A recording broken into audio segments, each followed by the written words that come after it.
I gotta say this. All right, so let me start by saying this. Holy fucking shit, Call of Duty, man. Can I just take a minute to just talk about Call of Duty for folks? Sure. I tweeted this out the other day, but I'm like, I really think that we've got to stop this whole thing of like using Call of Duty as the sort of cheap, easy to grab example of games that are either shallow or just they don't have any depth or they're, they don't give a fuck about story. I think there's probably a few games in the Call of Duty franchise, especially more recently, that probably would like to have a word about that. Mm-hmm. And in particular, I ended up picking up Call of Duty Black Ops Cold War. Mm-hmm. And that is a really, really, really good video game. It's incredibly fun. I really like the story. It has things in there that I never thought would really be in a mainstay Call of Duty game, like dialogue choices and branching storylines and like actually choosing like character. Like you don't have party members, but you have a sort of minor supporting characters that are on your task force on this sort of CIA-led mission that you're doing, and like actual choices in the story where certain characters will live or die based on your choices, multiple endings, character creation, which is a really weird character creation, which is a really weird thing in a Call of Duty game. You don't get to like design their look or anything, but you get to choose, you like name them and choose their backstory, and like the backstory, like you get to choose from different perks that actually affect like your character's like certain abilities that they have. So you can get certain buffs, which kind of lets you have like a little mini build and like actually sort of affects the way that your character plays and the way that the game plays, which I thought was really fascinating. They've never had that before in a Call of Duty game. And I don't know, like it felt like they were really bringing some RPG light elements into it, which surprised the hell out of me. But it makes sense if you think about actually how the multiplayer works, because you do end up having perks in multiplayer. And so it only kind of stands to reason that they would do that. So that was just like that is something I've been playing along with Assassin's Creed Valhalla, which is good and sort of getting better the more I go along with it. But I just felt like Call of Duty needed a shout out because I wouldn't have expected that from a Call of Duty game. Yeah, no, not at all. And I have not played Call of Duty in a long time. I think I did play Black Ops 2, and I watched quite a bit of Infinite Warfare, and so I've kind of known that the stories in particular have been advancing. But I was really taken aback by Cold War story, which I thought was very good in the sense that it was just a very good like spy story. It's set in the 1980s in the Cold War and kind of jumps between some stuff, some time periods in the 60s as well. That story it's good. It's very well acted. It's very well written. It's tight. It's concise. You can knock it out in 6 hours. It's very short. But that's just like a good blockbustery kind of a spy movie type thing. It's good, but I don't know that it's necessarily super affecting. The other Call of Duty game, which I jumped into because I didn't play it last year, even though I was very tempted to, was Modern Warfare. Call of Duty Modern Warfare 2019. Not Call of Duty 4 Modern Warfare from 2007, I think. But they basically rebooted. At this point, the Call of Duty naming convention is just started over. They don't know anymore. There's a joke right now about whether or not they're going to call the next Call of Duty Modern Warfare 2 like again, because there's already a Call of Duty Modern Warfare 2. But anyway, to that game, on a somewhat serious note, like, god damn, they do a great job of depicting sort of what the stakes are and how hard of a job it is for people who are in special forces and what they call tier 1 operators. So your Navy SEALs, Army Ranger for, British SAS for the Brits, that sort of thing. Like the two or three of the opening missions in particular were really affecting. I mean, they don't pull any punches, and they're putting you as a player into some pretty harrowing, quite frankly, sort of like disturbing situations involving terrorist attacks and, civilians being mixed in with combatants and child soldiers and hostages and human shields and all these different things. And like they present it with a lot less of the sort of bombastic flair that you typically see in Call of Duty games. I think people sort of make the mistake of saying that Call of Duty is always blockbuster Michael Bay type shit. And I really think that they went a different direction deliberately with Modern Warfare. And I was blown away, like absolutely blown away with how much verisimilitude they managed to put into some of these missions, really all of the missions in Modern Warfare. I highly recommend people, if you haven't ever played a Call of Duty game, but you are able to stomach some of that subject matter, and you're interested in the commentary that they make on the state of warfare in 2020, I would actually highly recommend it. It's a very, very powerful, somewhat disturbing warning. I mean, they put up an additional sort of warning before you start playing the campaign that like we're gonna get into some very deep shit here. Mm-hmm. But I don't know. I just felt that deserved a call out. Call of Duty, everybody go play it. And that's Jordan's pick of the week.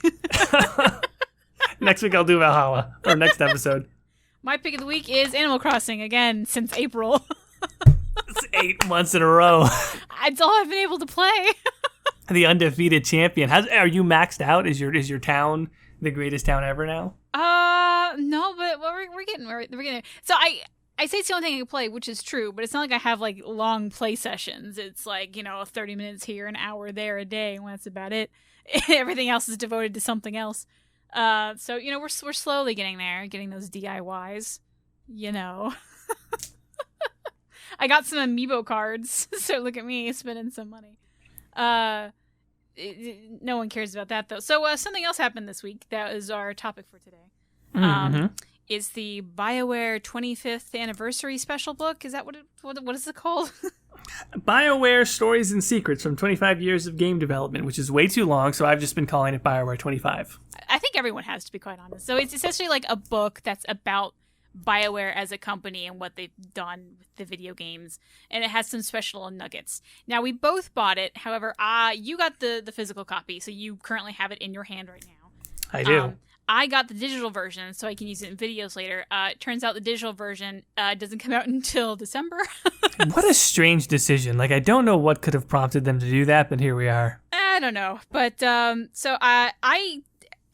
Jordan's going to give us his book report. I have heard some stories, but I have not seen it yet. You have sent me some photos of things we want to talk about. So for the most part, this is going to be a Jordan-heavy episode. So Jordan, take it away. Well, I do want to start by saying this. I like books. It's part of the reason why I quite liked to get the physical copy. And I will say it's quite a beautiful book. Like it's quite heavy. It's sturdy. The cover is basically just plain black with the giant BioWare logo with these sort of like images of different BioWare characters sort of faded into it. Mm-hmm.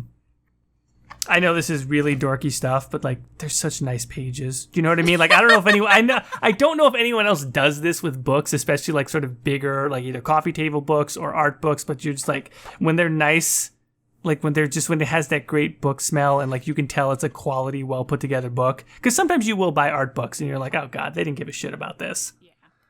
Yeah. It's a really quality construction. But besides those details, the thing that I think, I don't want to say it's the thing that people would be most interested in, because I think there's probably a lot of people who are interested in the retrospective, but I do feel like there's a percentage of us that just sort of realize that the book is laid out somewhat chronologically from like the very origins of the studio and the making of Baldur's Gate and then the making of et cetera, and they go through their entire catalog. And so there's probably like a good portion of people who are just like, yeah, okay, what's in the back? Because like we already played these games. We want to know what's going to happen with Dragon Age 4. And so sort of towards the back, they have a somewhat small section about the future of BioWare. Those are some of the images that I sort of snapped on my phone and sent over to Caitie, because I do think that there's a portion of people who are just like, yeah, sure, but what's next? Like, what does this book tell us about Dragon Age 4 or the next Mass Effect game? Yeah, I would say, depending on how you want to interpret it, not that much. Mm-hmm. From what I've seen and even heard, it looks like we've seen it all. We've heard it all. There's like maybe a couple new nuggets, but I think I think a lot of it was revealed in that behind the scenes trailer that came out like a couple months ago. I would say, yeah, there was definitely some synergy there. Like they wanted to release it first there and then maybe add a little more tidbits here in the book. That being said, I do think that some of the images, in particular, there's at least one, maybe a couple for Mass Effect that was like, oh, we haven't seen that before. That has already kind of made the rounds on Twitter. I guess we could start there. That is the one that I think it should be on page 327 if anybody else has their book and wants to crack it open to see what we're talking about. It is an image that, I guess honestly, to cut right to the chase, what people have been saying is that it looks like a mass relay, but potentially like a human constructed mass relay. Well, the thing says MR7, so Mass Relay 7 makes a lot of sense to me. I mean, it sure does. You're not wrong about that. And so you make a good point, is that it is almost certainly it is human made. But the other thing that I noticed when looking at it is that if you look at the color scheme, it's basically like white and gray with a darker gray and an orange. Which is very much like Cerberus color scheme. I was about to say, yeah, that was Cerberus colors. And actually, when I flip through to some of the other pages with like the Normandy SR2, it is exactly the Cerberus colors. When I tweeted about it, I was like, oh, it kind of looks like Cerberus colors. But if you go on to the making of the Mass Effect 2 section, in particular 184, it has like the Normandy SR1 right next to the Normandy SR2. Next to a Cerberus shuttle, and I'm like, oh no, it is exactly the Cerberus colors that are on that mass relay, which is interesting because that means, I don't know, like, is that just some concept that they have for a future game? Was this something that was scrapped for something else? But Cerberus making a mass relay, apparently. What are some of these other images you sent? Like, they look Mass Effect related. Like, there's this one with clouds and a generator. Is that Mass Effect 2? The blue one with the sort of like giant structures in the middle? Yeah. That is also from the sort of back to space. It's sort of, they're all Mass Effect images, I assume.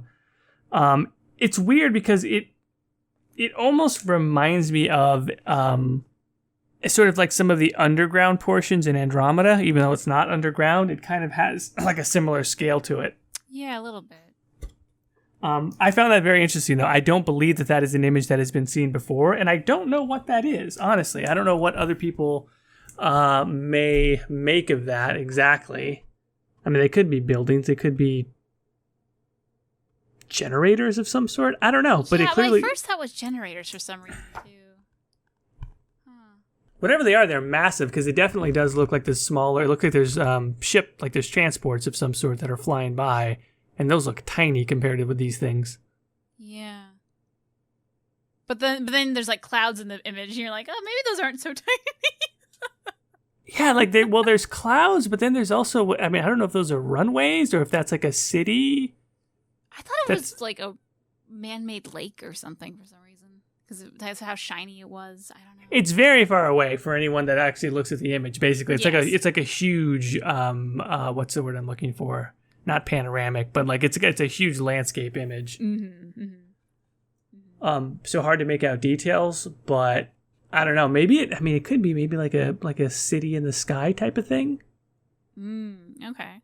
And maybe that's why there are clouds. It looks like at the bottom of those structures for some reason. That's about what I could make of that. I know the other image that's sort of next to that one is it's an image of a spaceship on a planet that looks like it has maybe 2 stars, like 2 suns in the horizon, and 4 people sort of getting out of the ship, looking at the horizon. That's the image that they posted on the N7 Day announcement blog post. And Jack and Fussell and Cole and I kind of talked about that a little bit as to like what is the purpose of this image and why are those people just staring at the sunset together? They're just having a romantic bro moment, you know? It's an interesting grouping because one's obviously a Solarian. One from like the one next to that almost reminds me of whatever Thane is. A Drell, yeah. No, we said it looks like it is a Drell, and then the other 2 are like. They could be human, but one looks maybe a little too big to be a human. I thought it was Angaran for some reason. Could be from the shoulders, right? Yeah. and like the weird head shape. And then the one at the far off is probably human and probably like the PC or something like that. But yeah, I'm thinking like human and with a helmet. That's kind of what I was going. Or some real wacky hair. You know what? It almost looks like he's wearing a cowboy hat. Oh, now we're talking. Cowboy hats confirmed. Mass Effect 5. Let's go. Sponsored by Arby's.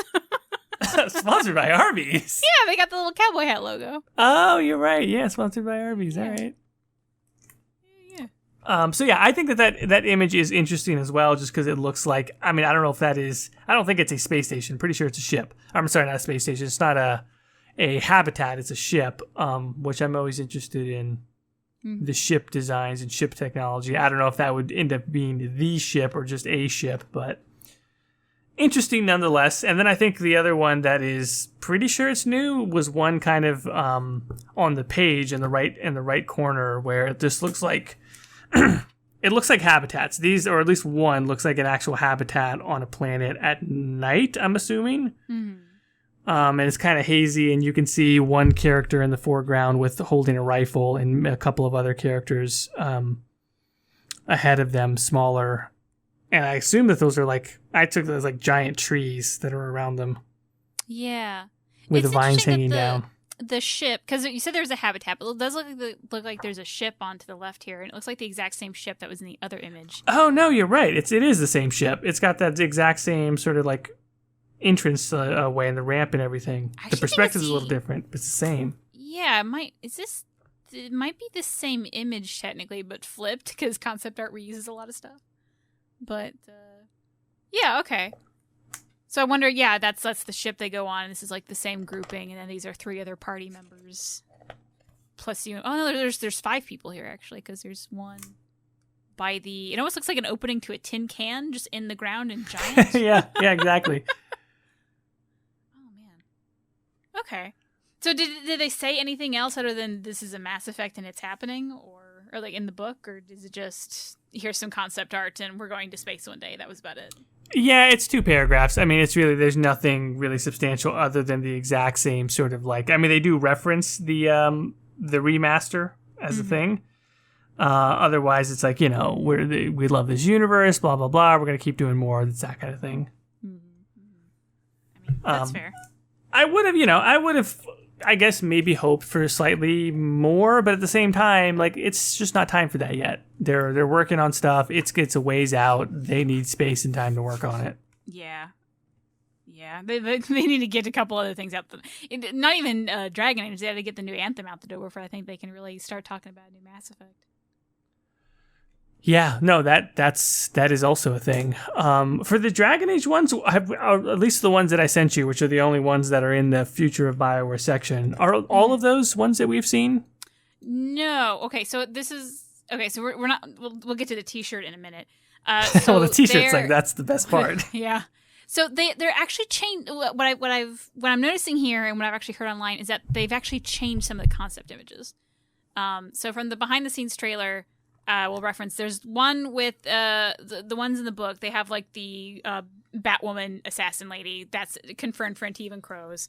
Then they have the Dreadwolf Rises trailer image. That's the same. Then they have like the city on the waterfalls, and that's just whatever.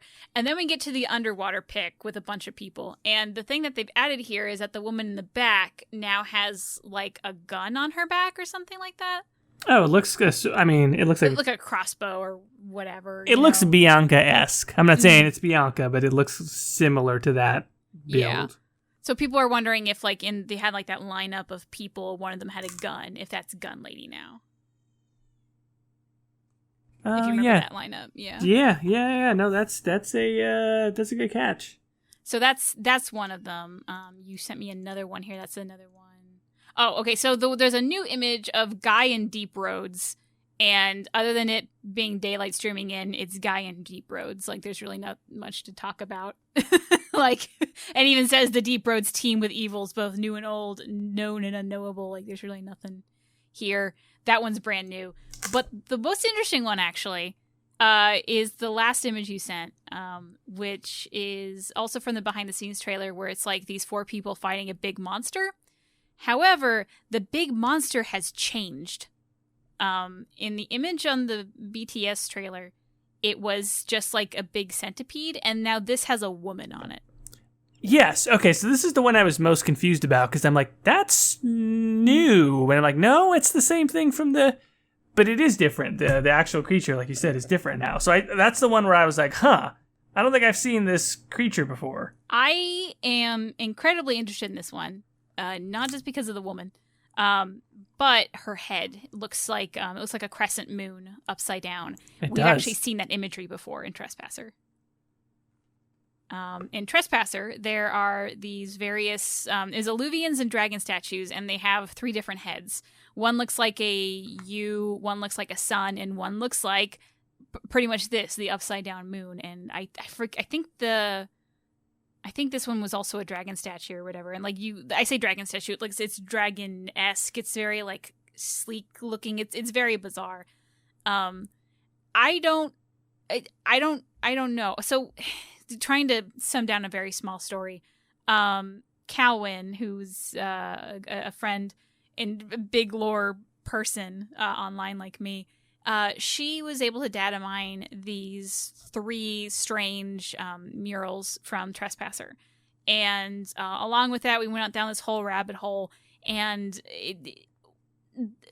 essentially we found like there's like these weird heads in the game, and we think they're somehow connected to some of the elven gods or maybe the forgotten ones. I'm not quite sure. We don't know.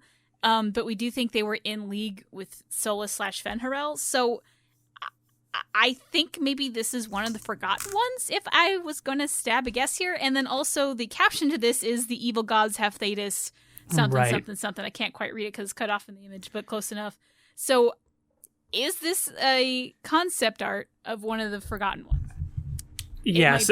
So yeah, it says the evil gods have Thetis in their sights, and only heroes can stop them. The shadows of the past stir, and new heroes must rise to fight them. So if that is what it is, that is a huge image to add in there. I don't actually know if that is true or not, but we have seen that imagery with like the moon, and also interesting that it's like changed in between now and then. Like that seems like such a big change. I don't know why they wouldn't. I don't know why they've changed some of these images, to be quite honest. Maybe to like better reflect what they're going to do. I mean, maybe it was a case where like depending on how long that behind the scenes video was in the works. Like they had just inserted some of the like they didn't change them after that video came out. They had changed them before, and that video just ended up using old versions. But sometimes you have to send things in for printing months in advance. So could these actually be the old versions and the new versions? Oh, that's a very smart thing. You're actually right about that. That may be more the case. We might be saying, oh, these are the new versions, but these might actually be the old versions. I don't know. This is actually a really good question. And I don't know if we'll get the answer to it until much later when we find out there's no such bug lady, or we do fight a giant centipede and there's no one with a Bianca on their back, Who knows? So I'm interested in this image, and I think if one thing in the Dragon Age 4 section to look at more and like into the future, it would be this. But I don't know. I'm iffy if this is going to be like quote unquote real or not. Yeah, I agree. No, I think that's a really good thing to call out. But either way, it's a really cool image. I hope that it something, if something of this scale, like if you actually pay attention to just how large like the tail of this creature is, if Dragon Age ever had a boss battle like this would be the best boss battle in the history of all BioWare games. I mean, that would be rivaling Shadow of the Colossus in scale, It would be like, insane. I don't even know if they could do this technologically, but my God, it would be amazing. Yeah, I don't know. I imagine you could technically do it in scale, but then it would be like one of those like JRPG things where it's like you're really huge, but you only fight like their navel or something like that. You have to hit the fingernails 3 times, and then yeah. Then the gem pops open. If you crack the gem, the whole thing dissolves into ash. And boom, you killed God. Happy JRPG. Yeah. Which this thing has a glowing eye. So there it is. We cracked the code. We have to get the eye. Kids. There we go. Let's talk about maybe the best part of this Dragon Age sequence is that goddamn Morrison logo. Yeah. So, for some backstory, I know we've talked about time and time again on here, but if this is a first time listener, they give the video games code names because sometimes they don't know what to call the game yet. And Dragon Age 4 has had technically two, Joplin, and then the game kind of got rebooted, and then it became Morrison, named after Janis Joplin, and I forgot what's the guy's first name? He's also a rock star. Just Morrison, we're fine. Morrison, I don't know old rock. Anyway, so what they have done here is they've based on the 80s rocker theme, they have a Dragon Age Morrison logo where it's like very 80s. Like I can see this smacked on a like Dragon Age Saturday morning cartoon that came out in like 1984, you know. It has that total feel to it. Yeah. Like it has a drag. Okay, so think of like a diamond, and then there's like the dragon on it, and then it says Dragon Age Morrison in like 80s font, but then the dragon also has lasers coming out of its eyes. It's good. It's really good. Like whoever got to do that, considering that is a code name that is purely internal, but the fact that they made themselves a logo for it, like that had to have been a fun thing to do. Oh yeah. Which here's my question: where do you wear this? At the BioWare studio while you're doing Crunch. I don't know. Yeah, that's yeah, like that's the only place you can really wear it until the game comes out, you know? I don't know. Or do you think they just wear it out and they're going, and people stop them and go, "What's Dragon Age Morrison?" I don't know. I mean, I guess people sometimes have really strange T-shirts and no one really cares. But man, yeah, I wonder if you live in Edmonton, you're just like, oh yeah, those BioWare people, they got spoilers all on their T-shirts, but no one really pays attention. Like you move to Edmonton, it says you cracked the code. It says Dragon Age Imperium on it. That's the name of the next game, and before they even blah blah blah blah blah blah, you know, whatever they do. But no, yeah, that would be a fun T-shirt to have. I wonder. Yeah, that would be such a collector's item if anyone got a hold of that, because it's just fun. Oh, for sure. No, those. Yeah, I would like to have one of those. Not even to wear, just to, like, that's great memorabilia. Mm-hmm. Oh, also because I saw someone talking about this, I don't think this is actually going to be like. If you swap out Morrison and put out whatever the actual subtitle is going to be, I don't think this is the actual logo. This is just a fun 80s reference. Yeah, not in a million years. Yeah. Yeah, so this isn't real. So yeah, that was basically that's all the images you sent me. So yeah, I think that's all of, and for the most part, that's all I've heard was in the Dragon Age portion too. It's just kind of like some fun bits, but it's not like, you know, they did the announcement like, oh, it's coming out next season, blah blah blah blah. Like they didn't do anything super cool. Yeah. I will say this. I do want to give Anthem a little shout out as well. Oh yeah. What happened there? It's basically just the making of Anthem, but they do have a section on page 314, and as well, I think a little bit. These are probably earlier concepts, but they have another one on 307, where they have sort of like some of the concepts for the different javelins. And as far as I know, I think it's been all but confirmed that there will be new javelin types in Anthem 2.0. Uh-huh. And so, you know, like maybe some of these are going to be the ones. Like they have one that looks very similar to the Colossus, maybe just a little more like angular, and it has like a giant like mortar gun on top of the head, basically. Okay. And like the arm is like a 6-shooter, like a 6-shot, like a mass. I don't know if that's going to shoot like missile projectiles or that's like a gun or something. Uh-huh. But it looks kind of badass. It's like, you know, the basic shape of it might need some work, but that's kind of an interesting concept. And then another one that they have is sort of like, I think this was a much earlier concept, but it's basically one that's like it's a woman in a exosuit, which is sort of javelin-like, where there's like, it looks almost more of like a utility suit that you might use to like move cargo around or something. Like the arms are really sort of long and sort of look like they could be like a forklift or something. Is this kind of like a alien situation here with Sigourney Weaver in that suit? Oh yeah, that's a good pull actually. But it kind of looks like that then. It does. Okay. I just I need to have a good image in my mind of this. Okay, so we're gonna get Alien next. That's what I'm picking up. Is that all though? Just new Javelin suits? That was mainly what I picked out from it. I mean, I haven't gone through I have not gone through like page by page on the book, and so I kind of skimmed through the Anthem section. Mm-hmm. But that was probably the main thing that I, just as far as like looking forward, kind of the way we're doing for Dragon Age and Mass Effect. I'm like, I wouldn't be surprised if maybe some of these concepts came back a little bit. Maybe obviously reworked probably, but I wouldn't be surprised if they went to some of the earlier concepts. That'd be cool, yeah. Well, what else do we got? Anything else in the future, or something else? Surprise me. Yeah, so this was one other one, which is also on page 314, and this one looks like, I don't even know how to describe it. It definitely looks like more of maybe like a stealth model or like a reconnaissance thing. And I went to like a hunter or something. There you like go. That's probably better. type Yeah. of thing. It basically has like a arm, like a metallic arm that looks like it's also a gun or maybe a melee weapon. I can't even tell. Yeah, it's a little bit different than the other one. I don't know how to describe it. Yeah, I don't know. Oh no, it looks like they're holding something. Actually, I thought that was part of the arm. Now that I look at it closer, it looks like they are holding a rod of some sort, or maybe like a scope for something. Maybe it is a gun that they're holding, but it does look like you can see their hand wrapped around it.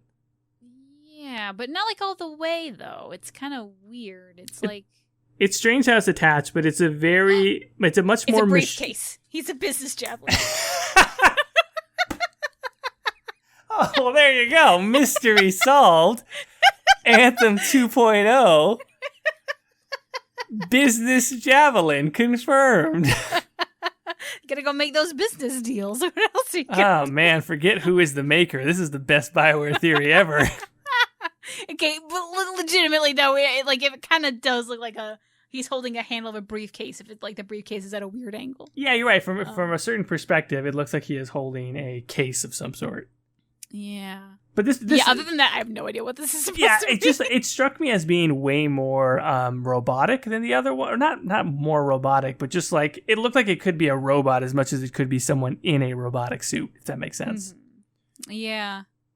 And then the hunter description is actually like, that's probably more of what I was trying to describe, which could be from a gameplay standpoint really cool if they had, I don't know if Anthem necessarily lends itself to a stealth element properly, but that could be very interesting. I could see this being like a sniper class, like a long range class or something like that. Yeah, no, that would be good. But I don't know, with the weird sash, I guess, of bullets, maybe like a grenadier, like a grenade launcher or something. Yeah, because they're covered with like multiple bandoliers of like either grenades or very large bullets. Yeah, so if that's like snipers don't generally do that, so I'm not quite sure what. Yeah, this could be any, like you could show the stream like this is business javelin. I'd be like, yeah, okay, sure. What kind of deals are we doing here? Business javelin. I actually would enjoy like they have like a joke javelin or something, or like maybe not like a whole javelin, but like cosmetics or something, like it looks like it's wearing a tuxedo. I mean, look, folks, we do always hate to ask on some level. We don't want to give anybody work, but there are some very talented people who have drawn things for us after we mention them on live streams and podcasts.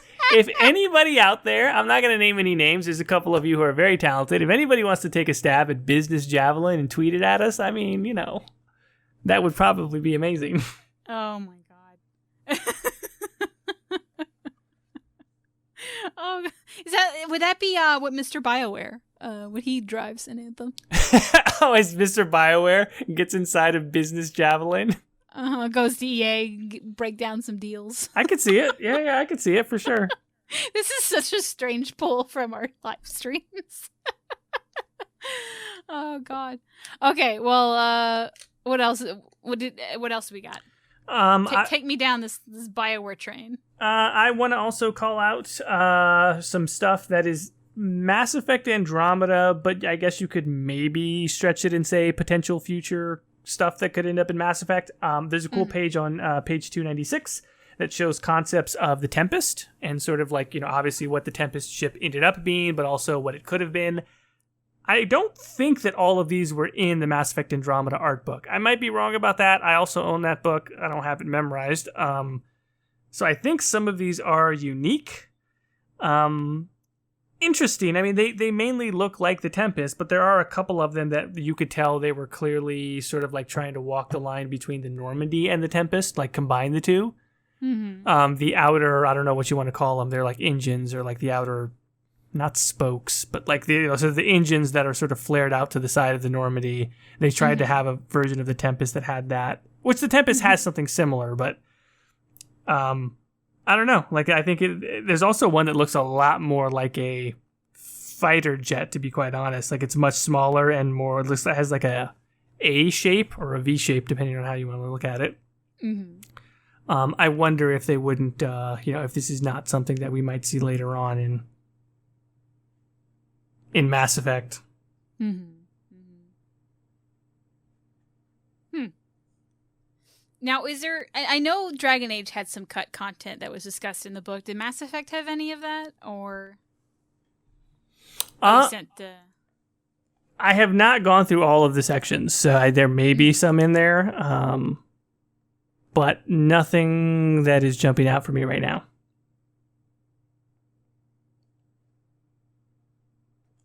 The one that... Okay, so he sent me an image of the planes. The planes, the Tempest, the space planes. the space plane. Well, the one on the far right does look like a space plane. It looks like a freaking stealth bomber type. Yeah, it looks like does. a plane. Yeah, this is a space plane. I was about to say like this. I think if I looked up and saw that, I'd be like, oh, that's new. This isn't that abnormal to me. Some of the I don't know what is pictured above, but some of those spaceship concepts look kind of cool too. Is that also supposed to be Tempest, or is that like some other fighter plane? From above that? That I'm not sure of, honestly. The stuff that's above it, I think may have been something else, like a dropship of some sort. That's what it looks like to me. Oh, I vaguely see the words Angar. Oh, it's an Angaran fighter, I think. Oh, that's right. It is the concepts for the Angaran fighter. Okay. I don't even, to be honest, do not remember what this plane looks like in Mass Effect. I do not remember anything about the Angaras. Also kind of interesting, they have a side note here, which I don't know if I knew this before, but German concept designer and automotive futurist Daniel Simon was contracted to create Andromeda's signature Tempest ship and Nomad rover. A wide variety of ship styles were flown. The finalized Tempest design took inspiration from the real-world Concorde commercial airplane. Oh. I don't know what that is, but... What is it? What's it? Concorde commercial airplane? Caitie is Google imaging, searching the Concorde. I mean, the Concorde, I guess, is a pretty, iconic, famous plane, right? I've never seen this in my life. I can see how it's inspired, though. It definitely has that weird look to it. Yes, it's quite fast. It's a fast plane. Okay. Apparently Pepsi has one. Good for them. Do they really? Good for Pepsi. Well, there's one painted with Pepsi. Okay. So now I know. Here's the thing. I'm not like a, I don't know, tech nerd. I don't know what you would say. Who knows planes? Plane nerd? This isn't my pull. This isn't my horse. I just think it's interesting that they hired someone who is, I don't know if he's. It just says futurist. So I just think it's interesting that they went that far to find something that would look distinctive. Makes sense, considering that the ship is one of the most iconic aspects of any science fiction game that has spaceships in it. What is a futurist? What makes you a futurist? I mean, I guess to me, there's like a futurist as far as someone who is like a writer and a scientist who thinks about the future, and then there's also, I guess, maybe a concept artist, right? So if you're an artist and then you just draw the future, you're a futurist? Is that what? I mean, if we're talking about the Twitter definition, yes, because people who call themselves, you're allowed to call yourself whatever you want on Twitter. Whatever job title you give yourself, you're allowed to have it. Oh, cool. I'm Batman on Twitter. You can be whatever you want. Doesn't matter. Well, I mean, that's the beauty of anonymity on the on the internet. Like, for all you know, my name's not actually Caitie. I was never a therapist. I'm not actually married, and I don't have a baby. I'm John from Pennsylvania, and I just have a very effeminate voice sometimes. I'll tell you what, the baby hoax you're pulling off very well. Thanks. I don't know where you got that. I don't know where you got that fake baby from, because you sent me a picture and everything. That's astounding. Well, I broke into a hospital. Had to take a couple photos. Stole a baby, took it back, put the baby back, because you're not a monster. You're not gonna steal a baby for real. You were just borrowing a baby. Oh yeah, and that guy you hear sometimes, that's actually my voice. That's just you talking to yourself. Yeah. This is just a bit right now. Oh, this shit. So that means this whole time we have been doing the Michael Jordan podcast. Holy shit! The Michael Jordan podcast was the friends he made along the way. Oh, this is the craziest Inception twist ending. Nobody saw it coming.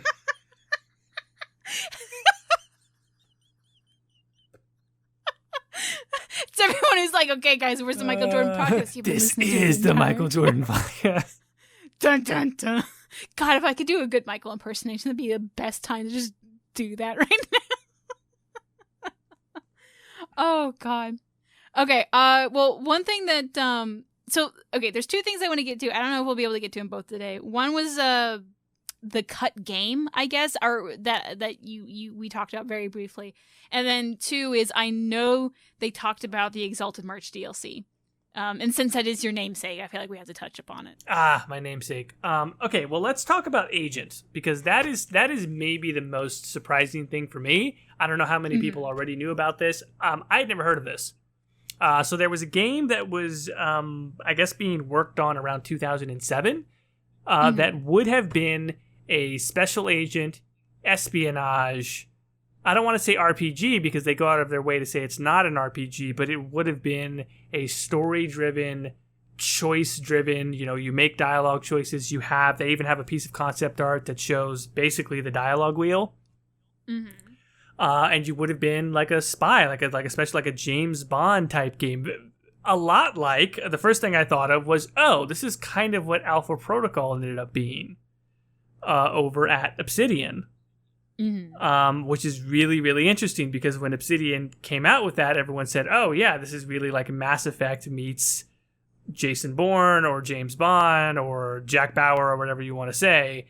And to find out that BioWare was actually working on that themselves, I was really kind of like, I was super interested by it, but I was also really disappointed that we never got to see this. What happened to it? Did they say why it got canned? Or? Yes, so they talk about this specifically, where they were working on this while they were trying to work on Dragon Age Origins, while they were trying to get Mass Effect 1 out the door, and they had another project as well, another unique IP that they were working on. So they had 4 new IPs being developed at the same time, which is insane if you really think about it. Like, if you think about the amount of time that they've spent on Anthem, like, it's crazy to think of that Mass Effect and Dragon Age both came out around the same time, and they were both new IPs. To think that they actually had 2 more that they were working on, and they just couldn't do it. They couldn't sustain it. They didn't have enough of the resources, and they were just spread too thin. And so they had to start canceling stuff. What was the other thing that got canceled? So here, I'll actually read a little bit from this story. It says, when work on Agent began, BioWare was already working on several new IPs, including the first installments of Mass Effect and Dragon Age, as well as a follow-up to Jade Empire, codenamed Revolver. Revolver was the first... Here we go. Actually, with 3 other very ambitious titles underway, it was just too much, Aaron says. That's Aaron Flynn. Revolver was the first to go. So it tells a little bit more of the story about how Ray Musica sort of, got in front of the whole studio and was like, hey, we really believe in Revolver. Like, I've always believed in Revolver. And everyone was like, wait, why are you saying it like that? Like, is Revolver going away? And then, like, sure enough, a little bit down the road, they were like, yeah, we're not going to do a Revolver. And then a little bit after that, he came up and did the same sort of speech with like, I really believe in Agent. And then people were like, oh no, if Ray believes in something, that means somebody else does it. And so kind of like a sad story to find out that they did not have the resources to do this. And I know that this is probably like totally like never going to happen, but like my pipe dream is that one day they'll come back to this concept, honestly. Yeah. Do they have like any characters or something listed or? Oh hell yeah, like, they do. Okay, I guess what I'm thinking is if they would ever come back to that, they would say, well, this is a thing that we kind of thought, and they'd have some teasers and that's it.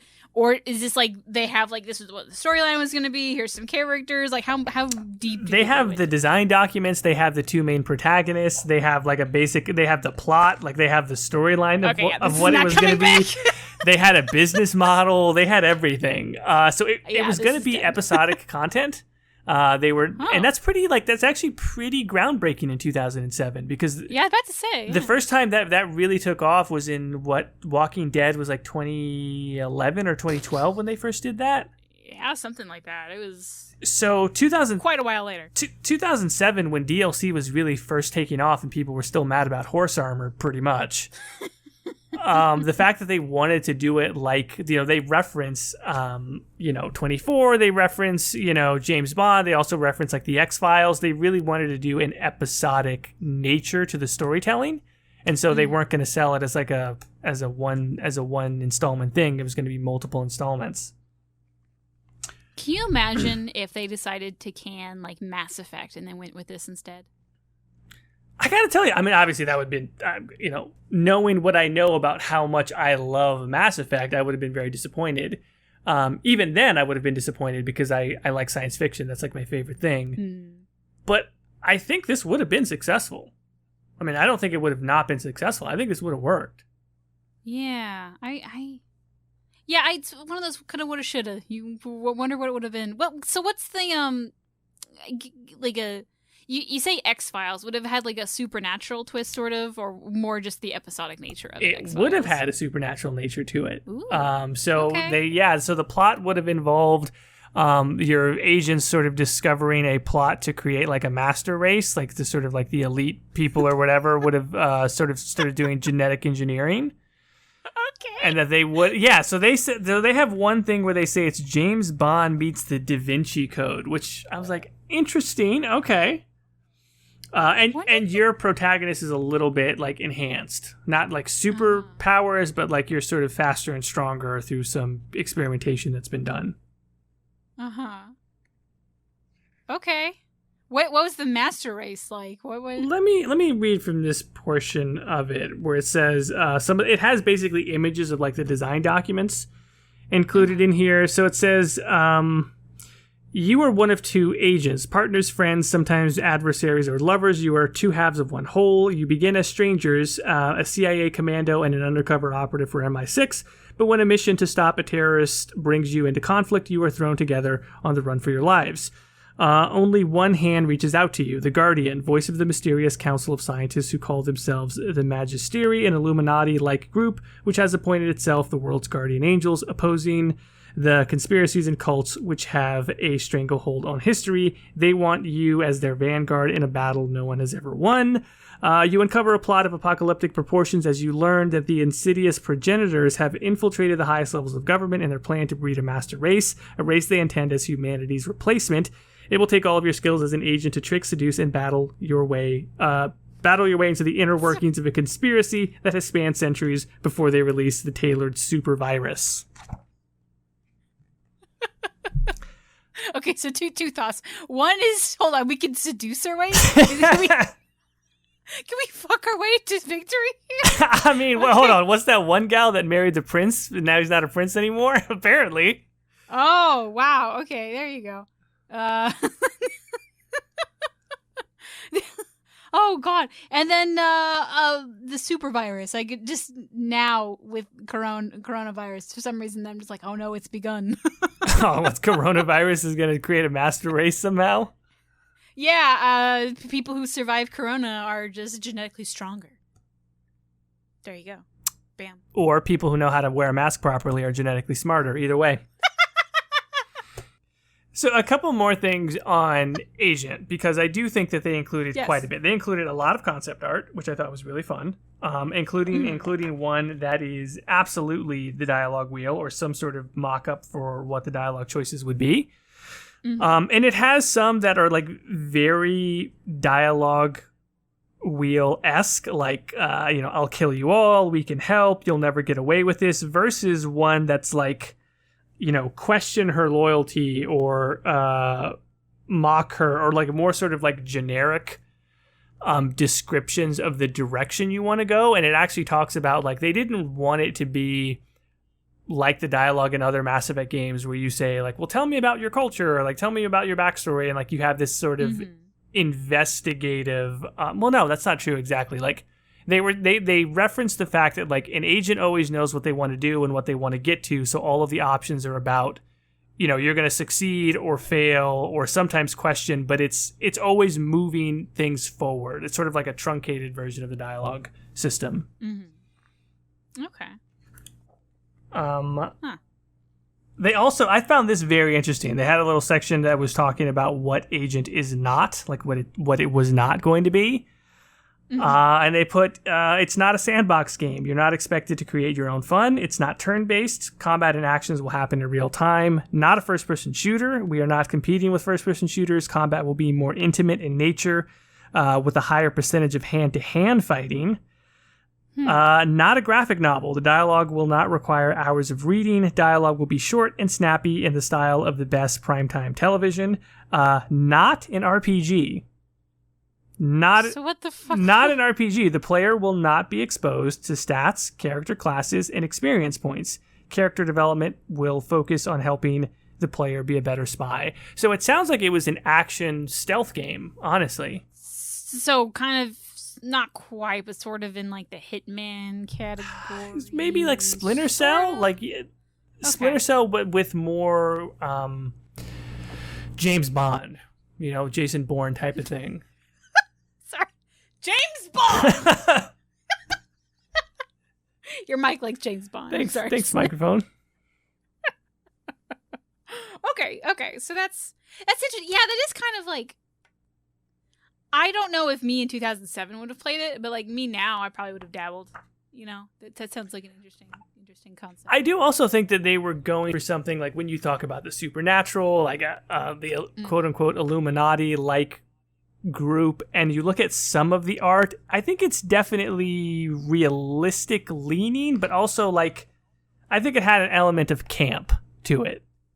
Like, I don't think that they were going for, like, gritty realism. Like I talked in the beginning of the episode about, like, Tier 1 operators in the CIA and the way that Modern Warfare chooses to show intelligent. Versus, like, Illuminati and a master race. Right. Like, with a virus. I think they were definitely going for something that you would see on television, right? Like, X-Files, 24, that sort of, like, really, like, we got to disarm the nuke ASAP and that kind of thing. That's, like, not actually what's happening right now. So I think that there was a bit of that, which is kind of, I prefer to have that super realistic, naturalistic take, but the campiness could have made it unique in a video game space. I think it depends on the level of camp. If it was like camp, like Moulin Rouge campy, I think that would have not been well. But if it was like X-Files level of camp, because sometimes like the things that Mulder was like, duh, Scully, it was aliens that impregnated you or whatever the fuck. Like, oh, is that a quote? It was so long ago since I watched X-Files, I can't even remember. But there was like a weird pregnancy episode or season, I can't remember. Yeah, like or I know Star Trek better. But it was like you just sent me like a whole bunch of images from these things. I sent you a few just so you could get a sense of like what I mean by the camp, especially. The one with the security lady and the baton. I'm like, okay. Wow, yeah, that is if you would have pulled up this image and say, Caitie, this is a concept art for one of those like themed strippers, I'd been like, okay. Yeah.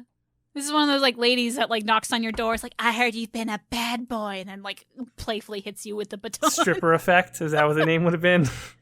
Yeah, basically. Man, these are some fun concept art. I do love concept art. Yeah, it's really great. And I'm really surprised how much they had for this, honestly. Yeah. Well, it looks like it was in like a decent amount of development, and like this one image, the first one you sent with a dialogue wheel, like this is a model. Like this is a 3D model. It's like they at least went to the modeling stage. Yeah, no, for real. Also, I kind of want to read this a little bit because I thought that these sounded very 2007, sort of like where BioWare was at with as far as like their character writing.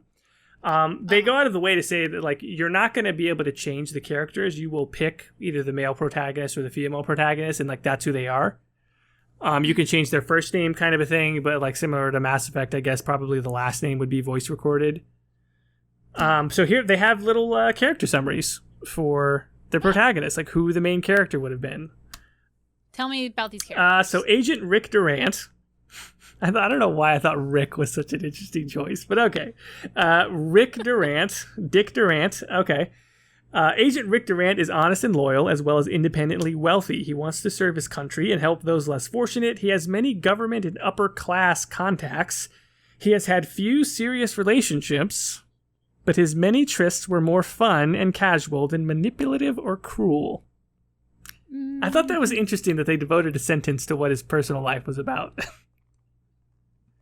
Yeah, I guess so. What's the girl like? Let me guess. She's poor and more down to earth, and she got the... Did I nail it? Well, let's see. I thought hers was more interesting. I thought his was kind of on the generic side. This was the female protagonist I thought was maybe a little more interesting. So, Agent Kira Lyons is a chameleon able to turn herself almost instantly into whatever the situation calls for. She is by turns charming and ruthless, guarding her true self behind such tight controls that even she rarely peeks inside. Her morals are similarly situational. She's seen a lot of the rougher side of life and doesn't flinch from doing something difficult or even brutal. She has many contacts in the underworld, from crime families to terrorists. Okay. That was kind of where my mind was. She seems like a better spy. He seems more like a philanthropist playboy. So it's Batman and Catwoman. Oh, God. You're right. It sort of is. There you go. It sort of is. What was her name? Kira Lyons. Yeah, the... Lyons? Lyons. You know, I don't think BioWare has ever been bad with names, but I hate those names, to be quite honest. Yeah? Are they just, they're too on the nose for you? No. It's just... something's just off about them. Like, Rick is no one under, 60. You know what I mean? Yeah. Or back then, maybe 40. So if this Rick is, 40 and, maybe middle manager dumpy, fine. He's Rick. And then what was her... Kira? Is that what it... Yeah, that's just... I don't know. I guess I just keep thinking of Keira Knightley. They just wanted to cast Keira Knightley on this. I'm looking at the concept art now. I'm like, did they try and make it look like Keira Knightley? Some of the the short hair, I can kind of see it, but yeah. I am very reminded of X-Files with this because of one of these kind of looks like the smoking man from the X-Files. Yeah. Did you ever watch the X-Files? I'm not a big X-Files fan, but yeah, I know Smoking Man. I get the reference. Yeah. X-Files had a lot of... This is just off subject. I watched a little bit of it. Michael actually watched all of it. He thought the lore episodes were stupid, but the monster of the day were fun. And then I wanted to like the lore episodes, but they were also dumb. I feel like what I wanted X-Files to be and then what it became is just completely separate things, and I just couldn't finish it. Yeah. So maybe this would have been the X-Files I wanted. Who knows? I would like to include an anecdote. This is maybe one of the best anecdotes in the book, in my opinion. Okay. I don't know why they put it on the page related to Agent, because it wasn't having to do with the production of Agent, but apparently they thought it was theme appropriate. It's the shooting of Mo Cap. Why you should choose your words carefully at border crossings. It's common for BioWare devs to field multiple questions from border guards about their work in games. See also page 79. Pretty much every developer at the studio who has traveled abroad for work has a favorite story about crossing into another country. Border guards tend to operate with an abundance of caution, and phrasing in these sorts of conversations is key. If asked, an audio artist is carrying a directional microphone, not a shotgun mic. During one Mass Effect motion capture trip to the US, a cinematic animator was stopped at the border because of another particularly poor choice of words. He told a border security guard that he was going down to shoot mocap. Animations and cinematics director Steve Gilmore says the border security's face went pale before asking something like, "Who the hell is mocap?"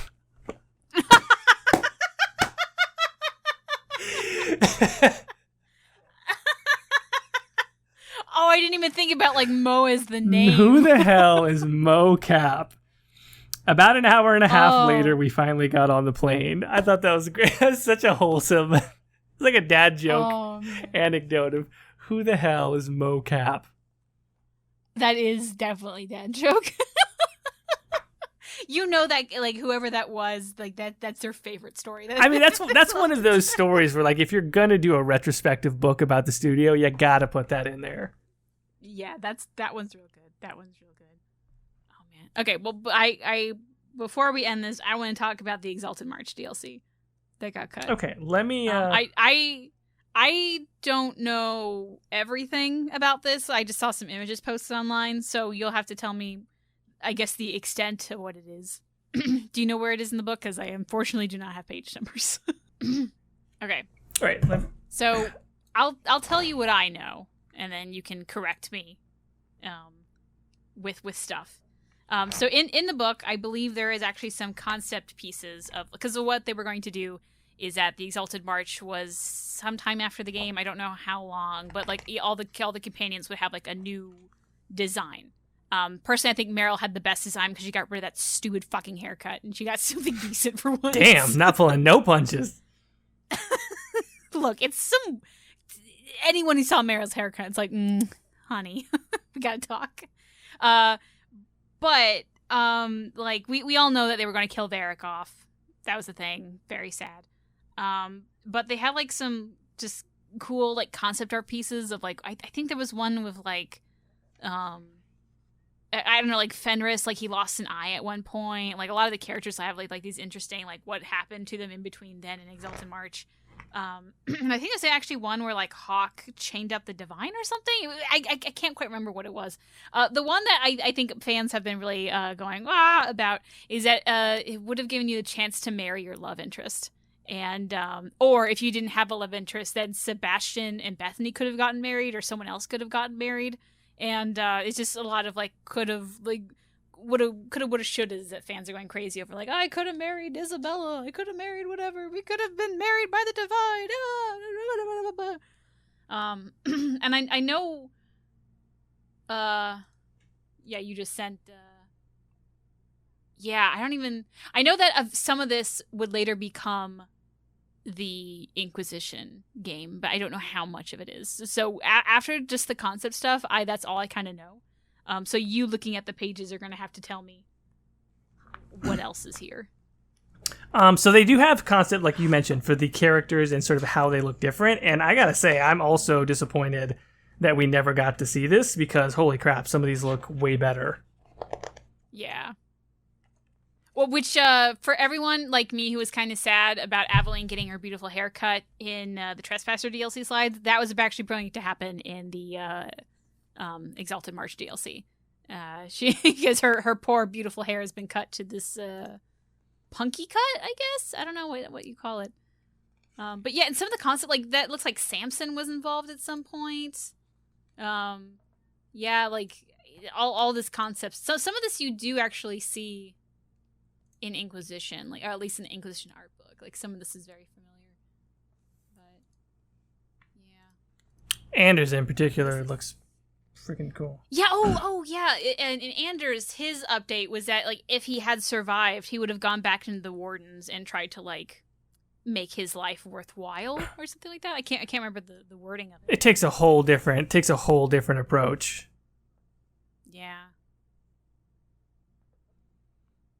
Oh, top. The destruction of the Chantry was explored in concept art as it might have happened in Exalted March. This idea would have carried over to the beginning of Inquisition. So, okay. I guess Exalted March would have been like ended at the Inquisition, the beginning of the Inquisition. That would have been and that would have been in line with the DLC strategy at the time for BioWare, which is like the Arrival DLC in Mass Effect 2 did that for Mass Effect 3. Okay. Man, all of the woulda, coulda, shoulda, wouldas. Yeah, the redeemed. Yeah, it says with Anders, if he survived Dragon Age 2, the plan was to present a redeemed warden. That would have been a really cool concept, honestly. I think that would have fundamentally changed Anders for a lot of people. I don't know that everyone would have liked that. But that would have been a very interesting arc for him. Like, very interesting. A character that vaguely resembled Sarah in Dragon Age Inquisition was first concepted for Dragon Age 2's expanded content. That's interesting. So we would have gotten... Proto-Sarah. Yeah, Proto-Sarah. Oh, this Canary just has a spine. Did you see this? It's the one at the top of the page with the Meryl concept, and this one Canary just has a spine that he's holding just for fun. Okay, so, yeah, I mean, I don't know. Exalted March generally, my namesake, unfortunately canceled. But in a way, I'm kind of glad that it was canceled, because it would have been weird if I actually named myself after the DLC. Well, I feel like you wouldn't have named yourself that. You would have kind of No, that's what I'm saying. I like the channel name. Okay. I didn't want to have to pick another name. Yeah, in the alternate universe where Agent came out, the Exalted March Shield came out, and you had a new channel name. What would the world be like? Oh, yeah, who knows? Oh, God. Well, some very interesting stuff. I think there's probably a lot more that we could talk about from this book. We did this very quickly and just kind of flipped through, but I think once we go through more thoroughly, we can probably do another episode talking about more stuff in here. Yeah, and then also when I get the book, so I don't have to tell Jordan where to look. Yeah, and if people have certain things in there that they think are interesting, I kind of tweeted it out, didn't get a ton of response, but also I know, like I said, the book just came out. So once more of you get your hands on it, probably a lot of you are also getting the digital version. If you think there's certain things in here that are super interesting, send them over, tweet them to us, and maybe we'll do another episode and talk about more stuff. Well, I guess with that, Jordan, where can they find They can find me on YouTube at The Exalted March, and on Twitter and Instagram and Reddit under The Exalted March. Caitie, where can folks find you? They can find me at Ghildirthalen on YouTube and Twitter. And with that, Durant.